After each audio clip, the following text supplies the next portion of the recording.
Hello friends, welcome again this channel. Practice की part number 3 video में एक बार फिर से आप सबका वेलकम है, स्वागत है। चलिए वीडियो को शुरू करते हैं और देखते हैं कि आज की इस प्रैक्टिस सेट में किस टॉपिक से हमारे क्वेश्चन इंक्लूड हैं। पहला प्रश्न हमारा कह रहा है कि व्यापार की संपत्तियां कुल डैश के योग के बराबर होती हैं।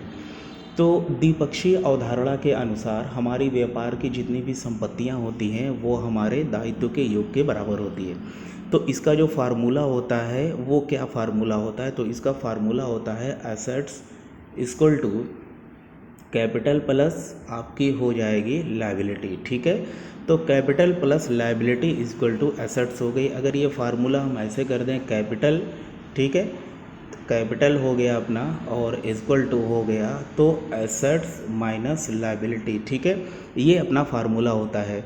तो द्विपक्षीय अवधारणा के अनुसार हमारे व्यापार की जितनी भी संपत्तियां होती है वो हमारे कुल दायित्वों के योग के बराबर होती हैं। तो ऑप्शन नंबर डी हमारा इसमें राइट आंसर हो जाएगा।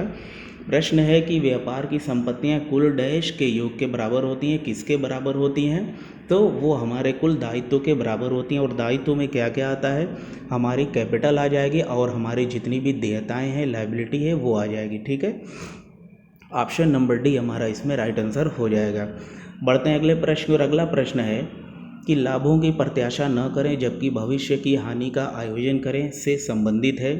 यानी कि ये किस प्रथा से संबंधित है? सबसे पहले तो आपको हम बताते चले कि प्रथा हमारी है कितनी। प्रथा जो है हमारी वो हमारी 4 है। कितनी है? 4 है। अब देखिए हमारी प्रथाएं क्या कहती हैं, लाभों की प्रत्याशा न करें और भविष्य की हानि का आयोजन करें। किस किस प्रथा से संबंधित है? तो रूढ़िवादिता की प्रथा हमको ये बतलाती है कि आने वाले दिनों में आपके बिजनेस में लाभ होगा, हानि होगी या क्या होगा, इसको आप मत देखिए। सबसे पहले आपका ये काम बनता है, ये लायबिलिटी बनती है कि आने वाले दिनों में आपके व्यापार से संबंधित जो भी नुकसान होने वाले हैं या जिनकी भी हानि होने वाली है, एक अनुमान के हिसाब से वर्तमान समय में ही उसका प्रोविज़न बना लेना, ये हमारी रूढ़िवादिता की प्रथा कहती है। और अंतिम रहतिये का जो मूल्यांकन किया जाता है वो लागत मूल्य और बाजार मूल्य दोनों में जो कम होता है उसी के अकॉर्डिंग उसका भी मूल्यांकन किया जाता है।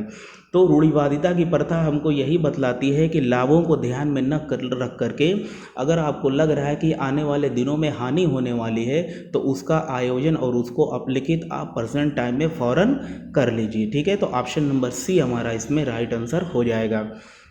बढ़ते हैं अगले प्रश्न और अगला प्रश्न है, प्रश्न नंबर 3 है, एक साझेदारी फर्म में किसी साझेदार को दिया गया कमीशन क्रेडिट किया जाता है।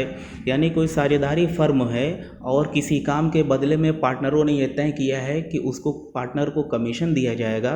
तो सबसे पहले तो हम ये देख लेते हैं कि पार्टनर को जब कमीशन दिया जा रहा है तो इसका मतलब ये हुआ कि पार्टनर के लिए वो एक इनकम है और साझेदारी फर्म जो हमारी है उसके लिए एक नुकसान है। ठीक है, तो क्वेश्चन हमारा कह रहा है कि कमीशन कहाँ पे क्रेडिट करना है। आइए ऑप्शन को देख लेते हैं।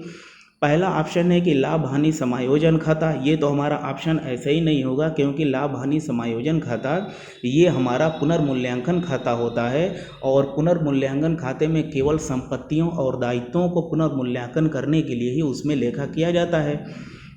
और लाभ हानि नियोजन खाता है। इस लाभ हानि नियोजन खाता जो है ये तो व्यापार का लाभ हानि नियोजन खाता ठीक वैसा ही होता है जैसे हम अपने फाइनल अकाउंट में प्रॉफिट एंड लॉस अकाउंट बनाते हैं। तो व्यापार के लिए कमीशन दिया जा रहा है तो व्यापार के लिए एक हानि है ये, तो इसलिए इसमें जो है उसको डेबिट किया जाएगा। जबकि हमारा क्वेश्चन कह रहा है कि कमीशन को क्रेडिट किया जाना है। ठीक है, तो कमीशन जो अपना क्रेडिट होगा वो होगा इसमें ऑप्शन नंबर सी हमारा इसमें राइट आंसर हो जाएगा कि साझेदार के पूंजी खाते में उस कमीशन को क्रेडिट करेंगे। पूंजी खाते इसलिए ऑप्शन में लिया गया है क्योंकि ये स्थिर पूंजी की अवस्था वाला नहीं है बल्कि परिवर्तनशील पूंजी की अवस्था में आपको कैपिटल के साथ साथ उसी के नीचे से ही करंट अकाउंट यानी कि चालू खाता भी बनाया जाता है। ठीक है, तो उसमें उस कमीशन को क्रेडिट किया जाएगा क्योंकि पार्टनर के लिए ये एक इनकम है और व्यवसाय के लिए ये एक हानि है, इसलिए लाभ हानि नियोजन खाते में इसको डेबिट करेंगे और पार्टनर के जो कैपिटल अकाउंट में है इसको हम क्रेडिट करेंगे। तो क्वेश्चन के अकॉर्डिंग हमारा ऑप्शन नंबर सी हमारा राइट आंसर होगा। बढ़ते हैं अगले प्रश्न की और अगला प्रश्न है प्रश्न नंबर 4 है। प्रिंसिपल ऑफ इकोनॉमिक्स पुस्तक के लेखक हैं, ये इकोनॉमिक्स से ये क्वेश्चन है। प्रिंसिपल ऑफ इकोनॉमिक्स पुस्तक के लेखक कौन हैं? तो इनके जो लेखक हैं वो अपने मार्शल साहब हैं। तो ऑप्शन नंबर बी हमारा इसमें राइट आंसर होगा। बढ़ते हैं अगले प्रश्न की ओर। प्रश्न नंबर 5 है कि हेनरी फेयोल के द्वारा व्यवसाय की क्रियाओं को कितने भागों में बांटा गया? तो हेनरी फेयोल जो है सामान्य तौर पे अगर क्वेश्चन आपको मिलते हैं कि सामान्य तौर पर प्रबंध के जन्मदाता कौन है, तो वो आपके हेनरी फेयोल साहब हैं, ठीक है। और अगर ये क्वेश्चन में आ जाता है कि प्रबंध के 14 सिद्धांतों का प्रतिपादन किसने किया है, तो हेनरी फेयोल ने ही किया है। और हेनरी फेयोल ने प्रबंध के कार्यों को कितने भागों में बांटा है? 5 भागों में बांटा है, ठीक है। और हेनरी फेयोल ने व्यावसायिक क्रियाओं को कितने भागों में बांटा है? जैसा कि हमारा स्क्रीन पे क्वेश्चन दिखाई दे रहा है, तो उन्होंने 6 भागों में इसको बांटा है। तो ऑप्शन नंबर हमारा बी क्वेश्चन के अकॉर्डिंग सही होगा, ठीक है। तो सामान्य तौर पे प्रबंध के जन्मदाता हमारे हेनरी फेयोल हैं और इन्होंने प्रबंध के 14 सिद्धांतों को दिया है और साथ साथ 5 कामों को दिया है और व्यावसायिक क्रियाओं को इन्होंने 6 भागों में बांटा गया है। कुंडज तथा ओडोनेल ने भी प्रबंध के 5 कार्यों को ही दिया है, ठीक है। इन दोनों ने सेम कार्य बताए हैं। तो क्वेश्चन के अकॉर्डिंग हमारा ऑप्शन नंबर बी हमारा राइट आंसर होगा। बढ़ते हैं अगले प्रश्न की ओर। प्रश्न नंबर 6 है।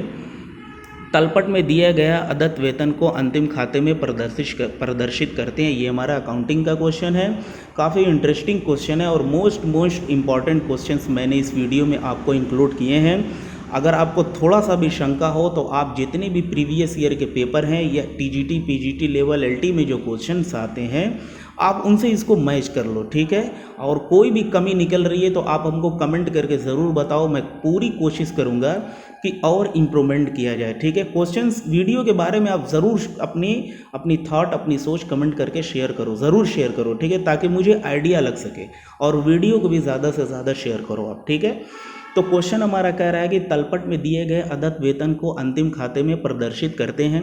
तो सबसे पहले तो आज एक बात आपको एक्सप्लेन कर दूं, अगर कोई भी ऐसी समायोजनाएं हैं, एडजस्टमेंट हैं जो ऑलरेडी हमको तलपट में दे रखी है और समायोजना में यानी तलपट के बाहर नहीं दिया गया है, तो आज आप इसको जान लीजिए कि यानी कि ये मान करके चलिए कि उसका लेखा हमारा तलपट में घटाया बढ़ाया जा चुका है, यानी कि उसका लेखा सिर्फ एक जगह किया जाएगा। अगर कोई भी समायोजना ऐसी है जो हमारे तलपट के अंदर ही दे दी गई है, तो उसका लेखा सिर्फ और सिर्फ एक जगह किया जाएगा और वो है आपकी बैलेंस शीट में, ठीक है। अगर यही बाहर दिया रहता, समायोजना में दिया रहता, तो इसको सबसे पहले संबंधित आय में हम जोड़ते, उसके बाद आउटस्टैंडिंग जो भी होता सैलरी वेजेस, उसके बाद इसको बैलेंस शीट के लायबिलिटी में ले जाते। चूंकि ये तलपट के अंदर की बात हो रही है, तो इसका मतलब ये होगा कि वेतन को घटाया बढ़ाया जो भी करना है उसको कर लिया गया है, बस एक जगह इसको शो करना है, हमारी देयता जितने की बनेगी, ठीक है। तो पहला हमारा ऑप्शन है कि व्यापार खाते के डेबिट पक्ष में, दूसरा ऑप्शन है कि लाभ हानि खाते के डेबिट पक्ष में, तीसरा है कि चिट्ठे के दायित्व पक्ष में, और चौथा है लाभ हानि एवं आर्थिक चिट्ठे में। तो जैसा कि मैंने बतलाया कि तलपट में दिए गए यानी कि तलपट के अंदर हमारा आउटस्टैंडिंग सैलरी दिया है, इसका मतलब कि वो सैलरी में जोड़ा जा चुका है, बस एक जगह हमको इसके बैलेंस को सिर्फ आउटस्टैंडिंग सैलरी को बैलेंस शीट में हमको शो करना है।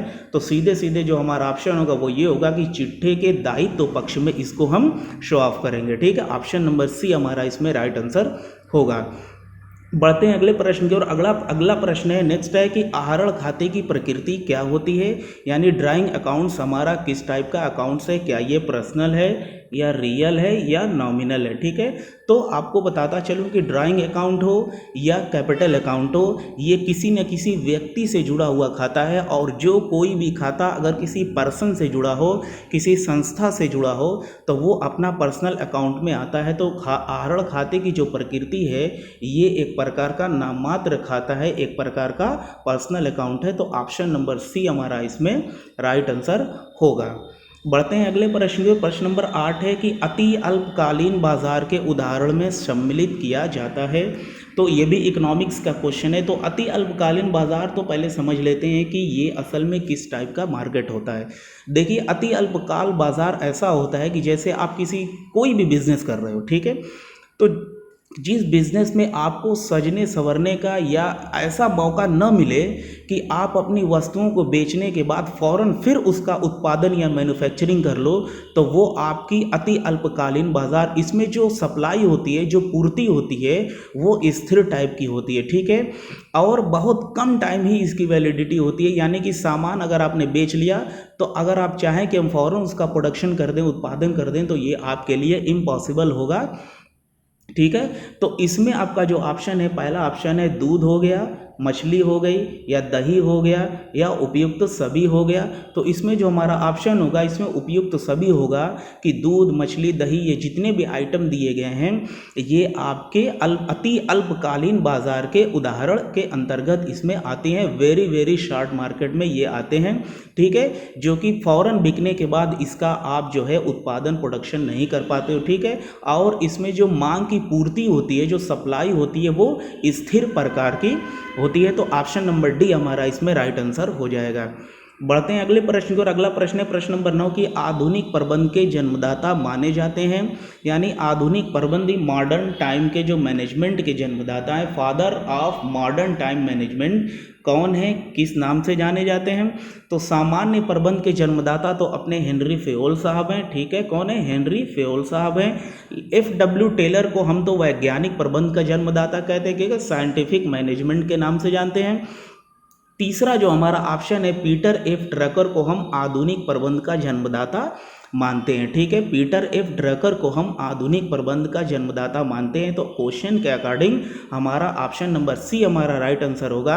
एक ऑप्शन दिया है, ऑप्शन नंबर डी है कि मैक्स वेबर को किस में जाना जाता है, तो नौकरशाही प्रबंध का जो जन्मदाता माना जाता है वो अपने मैक्स वेबर साहब को जाना जाता है, ठीक है। तो चारों क्वेश्चन ऑप्शन है, मैंने चारों को डिफाइन कर दिया कि ये अपनी अपनी फील्ड में, किस फील्ड में ये महारतें हासिल हैं, ठीक है। बढ़ते हैं अगले प्रश्न। प्रश्न नंबर 10 है अंशों के आवंटन की राशि प्राप्त होने पर किस खाते को क्रेडिट किया जाता है। तो सबसे पहले तो हम, ये हमारा कंपनी अकाउंट का क्वेश्चन है, जो कंपनी शेयर वाली होती है, शेयर इशू करती है।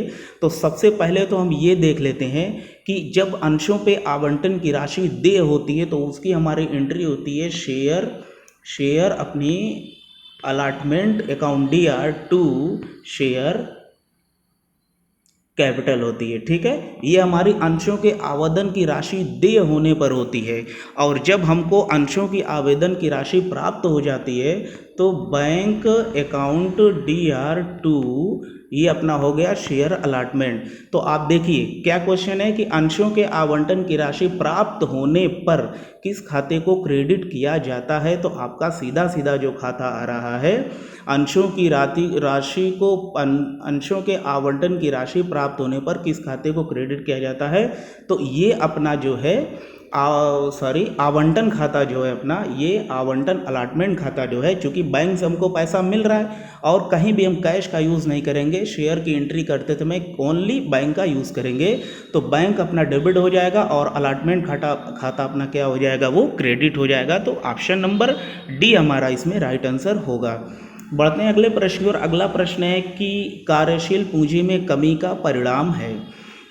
तो सबसे पहले तो हम ये देख लेते हैं कि हमारी जो चालू संपत्तियां होती हैं, जैसे कि करंट असेट्स माइनस ये अपनी होगी करंट लायबिलिटी इक्वल टू क्या होता है बताइए, इस क्या होता है, ये होती है कार्यशील पूंजी, ठीक है। करंट असेट्स यानी कि चालू संपत्तियों में से चालू दायित्वों को घटाने के बाद जो हमारा बैलेंस आता है उसको हम वर्किंग कैपिटल यानी कि कार्यशील पूंजी के नाम से जानते हैं। अब प्रश्न हमारा ये है कि कार्यशील पूंजी में कमी का क्या परिणाम है।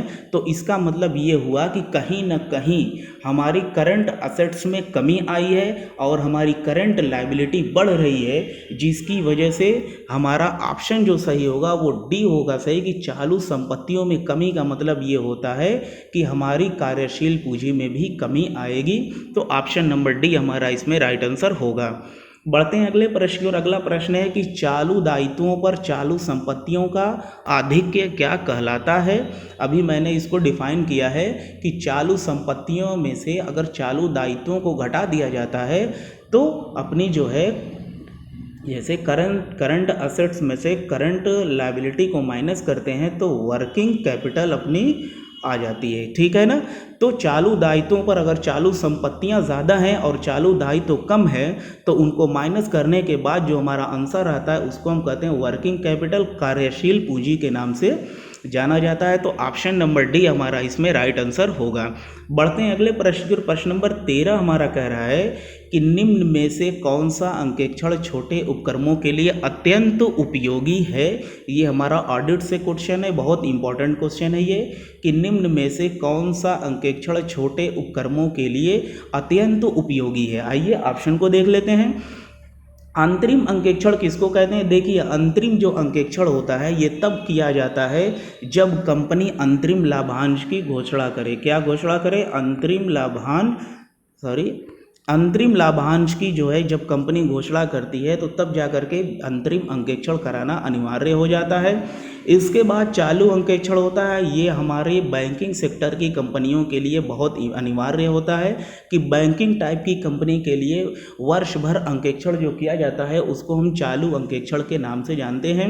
अब चूंकि हमारा क्वेश्चन कह रहा है कि छोटे उपक्रमों के लिए, यानी कि एक छोटा मोटा व्यापार है उसके लिए अगर हमको अंकेक्षण कराना हो तो एक बार में कौन सा अंकेक्षण होगा? तो उस अंकेक्षण का नाम है अंतिम अंकेक्षण। ऑप्शन नंबर बी हमारा इसमें राइट आंसर होगा, क्योंकि बहुत ज़्यादा लेन देन ट्रांजैक्शन न होने की वजह से बहुत तामझाम उतना नहीं है जितना होना चाहिए, तो इसलिए डायरेक्ट हम फाइनेंशियल ईयर के लास्ट में ही जो अंकेक्षण करा लें वही हमारा अंतिम अंकेक्षण क्वेश्चन के अकॉर्डिंग सही होगा। बी हमारा ऑप्शन सही हो जाएगा। बढ़ते हैं अगले प्रश्न की ओर। अगला प्रश्न है कि अंशों का हरण किया जाता है। तो अंशों के हरण को आपको मालूम होगा कि अंशों का हरण क्या होता है। जैसे कि मान लीजिए कि कंपनी का हमने 10 रुपये का शेयर लिया, ठीक है, और कंपनी को हमने 8 रुपया ही दे पाया और कंपनी हमको लगातार नोटिस कर रही है कि भाई साहब, हमारे शेयर होल्डर साहब, 2 रुपया अभी आपका और बाकी रह गया है, शेयर की पूरी राशि आपने नहीं जमा की है। अगर आप ऐसा नहीं करते हैं तो आपके दी हुई राशि को हम जब्त कर लेंगे, ठीक है। तो तब भी मेरा अगर पैसा नहीं देता हूँ तो कंपनी क्या करेगी कि मेरे अंशों के साथ साथ जो ये 8 रुपया मैंने कंपनी को पेड भी किया है वो भी कंपनी मेरा जो क्या करेगी वो जब्त कर लेगी। तो ऐसी कौन सी कंडीशन है जब अंशों का हरण किया जाता है? आइए इसको भी देख लेते हैं। पहला क्वेश्चन है कि बैंक ऋण का भुगतान न करने पर, मांगी राशि का भुगतान नहीं करने पर, प्रतिभूति के रूप में अंशों के बंधक न होने पर, या उपयुक्त सभी। तो अंशों का जो हरण किया जाता है फ्रेंड्स, वो मांगी गई राशि का भुगतान नहीं करने पर उनके अंशों का हरण कर दिया जाता है। तो ऑप्शन नंबर बी हमारा इसमें राइट आंसर होगा। बढ़ते हैं अगले प्रश्न की। प्रश्न नंबर 15 है कि बैंक से कार्यालय खर्च हेतु रुपए निकाले प्रविष्टि में क्रेडिट किया जाएगा। यानी क्वेश्चन हमारा ये कह रहा है कि बैंक हम गए और अपने ऑफिस के खर्चे के लिए हमने अपने खाते से कुछ पैसे निकाले, ठीक है। तो जाहिर है कि जब पैसे हम निकाले हैं तो हमारे पास आया क्या? हमारे पास आया कैश, ठीक है। तो कैश तो अपना डेबिट हो गया और खर्चे बैंक से कार्यालय खर्च हेतु निकाले हैं, ऑफिस का यहाँ पे कोई रोल नहीं है। यानी कि हमने रुपए जो निकाला, अपने पास कैश आया, लेकिन इस कैश को देने वाला कौन है? इस कैश को देने वाला है हमारा अपना बैंक जिसमें हमारा अकाउंट है। यानी कि बैंक से ही हमने पैसे निकाला तो कैश अपने पास आया, हम पाने वाले, आने वाले को डेबिट करेंगे और देने वाले को क्रेडिट करेंगे। तो पूछा है क्वेश्चन में कि बैंक से कार्यालय खर्च हेतु रुपए निकाले, प्रविष्टि में क्या क्रेडिट होगा? तो इसमें जो है अपना बैंक खाता क्रेडिट हो जाएगा। ऑप्शन हमारा बी हमारा इसमें राइट आंसर होगा। बढ़ते हैं अगले प्रश्न की ओर। अगला प्रश्न है प्रश्न नंबर 16 हमारा कह रहा है कि एक कर्मचारी को जिसे नौकरी से निकाल दिया गया है, किया गया क्षतिपूर्ति का भुगतान किस टाइप का भुगतान होता है?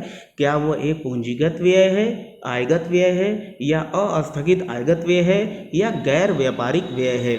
तो आपको हम बताते चले कि ऐसे व्यय जो आपके हर महीने खर्च हों, ठीक है, या हर 2 महीने पे खर्च हों, या हर हफ्ते खर्च हों, ठीक है, उनका कोई लॉन्ग टर्म इन्वेस्टमेंट नहीं होता है, तो वो हमारे आयगत टाइप के खर्चे हो जाते हैं, ठीक है। जैसे कि सैलरी है, क्षतिपूर्ति है, कमीशन है, अपने बिल्डिंग का किराया देना है, ये सब एक प्रकार के हमारे आयगत व्यय हैं। और पूंजीगत व्यय या कैपिटल एक्सपेंसेस उसको कहा जाएगा जैसे कि हमने एक अस्थाई मशीनरी ले ली, सिनेमा हॉल बनवा लिया, एक बिल्डिंग बनवा ली, एक कार ले लिया, एक बंगला ले लिया, एक 2 पहिया मोटर बाइक ले लिया। तो ये सब सामान हम रोज़ नहीं लेते हैं, एक बार ये हमारी फिक्स्ड असेट्स है, ठीक है, एक बार हम ले लिए तो इसका यूज़ हम करते रहते हैं। यानी कि ऐसी संपत्ति जिसको यूज़ करके हम लंबे समय तक उससे पैसा कमा सकते हैं उसको हम पूंजीगत व्यय यानी कैपिटल एक्सपेंसेस के नाम से जानते हैं, ठीक है। और आयगत व्यय ये हमारा थोड़ा थोड़ा कर करके हमेशा डेली, पर डे, हफ्ते वाइज या आपको वीकली के साथ साथ मंथली या 2 महीने आपको होता रहता है, ठीक है ना। तो ऑप्शन नंबर बी हमारा इसमें राइट आंसर हो जाएगा कि एक कर्मचारी को जिसे नौकरी से निकाल दिया गया है उसकी क्षतिपूर्ति का भुगतान किस प्रकार का भुगतान है, तो आयगत व्यय का भुगतान है, ठीक है। बढ़ते हैं अगले प्रश्न के। प्रश्न नंबर 17 कह रहा है कि निर्देशन में क्या सम्मिलित है, यानी निर्देशन में ये प्रबंधक से क्वेश्चन है कि निर्देशन में किसको सम्मिलित किया जाता है। मार्गदर्शन एवं सजा को, केवल कार्यों का निपटारा, अभिप्रेरण, नेतृत्व तथा पर्यवेक्षक को शामिल किया जाता है या कार्य का आवंटन को शामिल किया जाता है। तो निर्देशन में जिसको सम्मिलित किया जाता है उसमें शामिल किया जाता है आपके अभिप्रेरण, नेतृत्व तथा पर्यवेक्षक को निर्देशन के अंतर्गत शामिल किया जाता है। बढ़ते हैं अगले प्रश्न की ओर। प्रश्न नंबर 18 कह रहा है कि अदद किराए के लिए समायोजना की जनरल प्रविष्टि क्या होगी। मोस्ट इम्पॉर्टेंट क्वेश्चन है और मेरे ख्याल से बहुत सारे लोगों के लिए ये टफ क्वेश्चन होगा कि समायोजना की जनरल एंट्री कैसे होती है। तो अदद किराए के लिए समायोजन की जो जनरल प्रविष्टि होती है वो ये होती है, पहले आउटस्टैंडिंग अपनी होगी, ठीक है, उसके बाद जो होती है अपनी अदद किराया है ना, तो अपनी रेंट टाइप जो भी आगे रहेगा तो हम उसको लगाएंगे, ठीक है। आइए अब ऑप्शन को देखते हैं कि ऑप्शन में हमारे क्या कह रहा है। ऑप्शन में कह रहा है कि अदद किराया खाता नामे किराया खाता, किराया खाता नामे अदद, लाभ हानि खाता नामे किराया खाता और अदद किराया खाता नामे लाभ हानि खाता। तो इसमें जो हमारा ऑप्शन सही होगा वो ऑप्शन नंबर हमारा ए सही होगा कि अदद किराया को हम क्या करते हैं, डेबिट करते हैं, ठीक है। क्या करते हैं, अदद किराए को हम डेबिट करेंगे और अपना जो भी संबंधित रेंट, सैलरी कुछ भी होगा उसको हम क्या करेंगे, क्रेडिट करेंगे। तो ऑप्शन नंबर हमारा ए हमारा राइट आंसर होगा। बढ़ते हैं अगले प्रश्न पर। अगला प्रश्न है कि एक आंतरिक अंकेक्षक किसके द्वारा नियुक्त किया जाता है।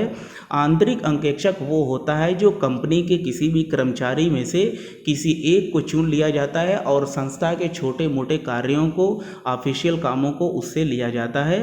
प्रश्न हमारा कह रहा है कि इसकी नियुक्ति कौन करता है। तो आंतरिक अंकेक्षक की जो जवाबदेही होती है या किसके प्रति काम करता है या इसकी नियुक्ति किसके द्वारा की जाती है, तो इसकी नियुक्ति की जाती है प्रबंधकों के द्वारा। ऑप्शन नंबर ए हमारा इसमें राइट आंसर हो जाएगा। आज की इस वीडियो का लास्ट क्वेश्चन है, 20वां प्रश्न है कि निम्नलिखित में से कौन अंतिम खातों में शामिल नहीं है। तो सबसे पहले तो देख लेते हैं कि अंतिम खाते में शामिल होता क्या है। तो आपका व्यापार एवं लाभ हानि खाता भी है, लाभ हानि नियोजन खाता भी है, इसको प्रॉफिट एंड लॉस के नाम से भी जान सकते हैं, और आर्थिक चिट्ठा भी अपना शामिल किया जाता है। यानी कि रोकड़ बही जो है, कैश बुक जो है, ये एक प्रकार की नगद लेन देन की बही होती है, ये अपनी अंतिम खातों में शामिल नहीं किया जाते हैं। तो अंतिम खाते में क्या बनाया जाता है, आपके ट्रेडिंग बनाया जाता है, पीएल बनाया जाता है और बैलेंस शीट बनाया जाता है, ठीक है। तो रोकड़ बही यानी कि कैश बुक को हम अंतिम खातों में शामिल नहीं करेंगे। ऑप्शन नंबर सी हमारा इसमें राइट आंसर होगा। और उम्मीद करता हूं कि प्रैक्टिस सेट आपको बहुत पसंद आया होगा। बस फटाफट वीडियो को अब शेयर कर दो, अब रुकना नहीं, वीडियो को फटाफट शेयर कर दो। मिलते हैं नेक्स्ट वीडियो में। Have a good day.